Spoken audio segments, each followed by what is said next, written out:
Alright folks, welcome to today's episode, where we embark on a fascinating journey into the intoxicating world of Bhang Lassi. Let me tell you, this isn't just any ordinary drink. It's a cannabis-infused delight with roots that stretch over 3,000 years back to the vibrant traditions of India. Can you believe it?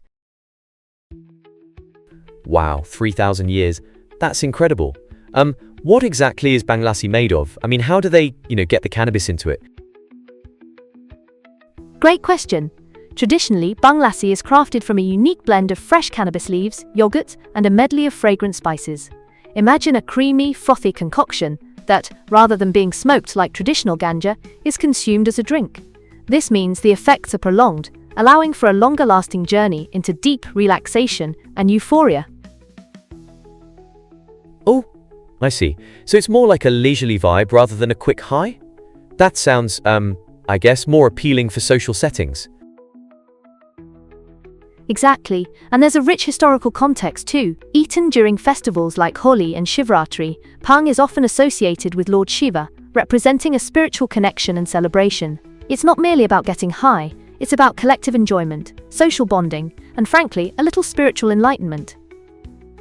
Think of it like indulging in mulled wine during Christmas. There's a sense of community. That's such a cool analogy. So when people drink it during these festivals, they're not just, partying, right? They're connecting spiritually? Spot on. It's about ritual and unity. Picture a modern-day yoga class where everyone is in sync, but with Bhang Lassi instead. Plus, at places like Ganja House in Koh-Lanta, you can experience the authentic taste crafted by an Indian expert. And let me tell you, it really packs a punch, 3 to 5 grams of 25% THC cannabis per serving. Oh my gosh, that sounds intense. Is that the only place in Koh-Lanta doing it authentically? What's the difference between that and the milder touristy versions?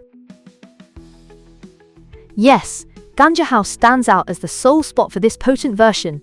The touristy varieties tend to be diluted, designed to cater to casual drinkers.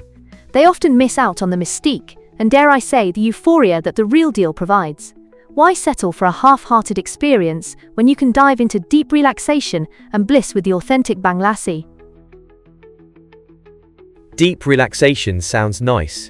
You mentioned festivals earlier. How widely is it still consumed in India today? Is it just during those big celebrations, or do people enjoy it regularly? Fantastic question. Bhang remains a staple, especially in places like Varanasi, where you can find licensed shops selling it year-round. It's integrated into daily social gatherings too. Just as some folks might grab a beer after work, others might enjoy a Bhang Lassi to unwind and bond with friends. That's so fascinating. What does it feel like exactly? I mean, I've heard varying accounts of different substances, That's where it gets intriguing. The effects can differ. Many report feelings of lightness, euphoria, and even deep introspection. It resembles a meditative state, much like after a deep breath exercise or a successful yoga session. Just imagine watching the sunset on the beach after a long day, amplifying your senses and enhancing your mood. Wow, that sounds beautiful. So what's the price for a glass? For just 300 bahts, it's a gateway to a cultural experience and a journey that's as much about the drink as it is about the connection and consciousness it fosters.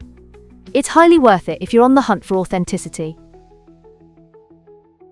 Absolutely. Have you had the chance to try it yourself? I mean, if so, I can only imagine the stories.